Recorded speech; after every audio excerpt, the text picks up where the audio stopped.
আসসালামু আলাইকুম। আজকে আমি যাচ্ছি হচ্ছে ফরিদপুরে। তো ফরিদপুর যাওয়ার জন্য আপনারা জানেন যারা সাভার নবীনগর হয়ে আসেন, পাটুরিয়া ঘাট থেকে ফেরি দিয়ে যাই, নদীটি পার হতে হয়, পদ্মা নদীটি পার হতে হয় ফেরি দিয়ে।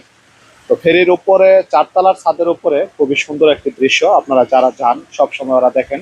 তো এই হচ্ছে সেই সুন্দর জায়গাটি, আল্লাহর পবিত্র একটা স্থান, মসজিদ। এখানে ধর্মপান মুসল্লি যারা আছেন, তারা এখানে নামাজ পড়েন। নামাজের ওয়াক্ত যদি হয় তাহলে এখানে এসে আপনারা নামাজ পড়তে পারবেন। পুরুষ মানুষের নামাজ পড়ার স্থান এই পাশটাতে, আর মহিলা মানুষ এই পাশে নামাজ পড়তে পারেন। তো এটা হচ্ছে প্রতিটা ফেরিরই একদম ওপরে ছাদের যে অংশটি আছে এখানে খুবই সুন্দর একটি পরিবেশ নামাজ পড়ার জন্য।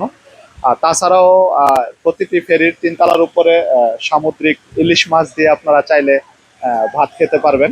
গরম গরম ভাত খেয়ে এখানে এসে নামাজ পড়ে আপনারা ফেরিটি পার হয়ে দৌলতদিয়া ঘাট যেতে পারবেন।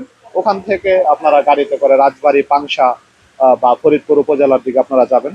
তো সবচেয়ে মনোরম যে পরিবেশটি আমার কাছে যেটি খুব ভালো লাগছে সেটি হচ্ছে নামাজ পড়ার স্থানটি দেখে আমার কাছে আসলে খুব ভালো লাগছে। আর এই মুহূর্তে আপনার আওয়াজ পাইতেছেন, আহ ঝুম বৃষ্টি হচ্ছে, একদম ঝুম বৃষ্টি। বৃষ্টির কারণে ফেরিটি ছাড়তে একটু বিলম্ব হচ্ছে। নদী খুবই উত্তাল এবং খুবই বৃষ্টি, সেই সাথে বাতাস হচ্ছে। তো এই জন্য ফেরিটি ছাড়তে একটু দেরি হচ্ছে। তো আপনারা যারা আসবেন এই রুটে অবশ্যই আবহাওয়া জেনে ফেরিতে উঠবেন। আহ, ফেরিটি প্রায় আধা ঘন্টা যাবত আমরা এখানে আটকে আছি। তো হয়তো বা বৃষ্টি কমলে ছাড়বে। এই যে একদম ঝুম বৃষ্টি হচ্ছে। আমরা আছি এখন ঘাটে, 5 নম্বর ঘাট পার হয়ে আমরা যাব ফরিদপুরে। আমরা একটু দাওয়াতে যাচ্ছি, সাথে আমার এই যে আমার ছেলে আছে, আমি ফ্যামিলি সহ যাচ্ছি। সবাই দোয়া রাখবেন যেন ঠিক মতো যেতে পারি।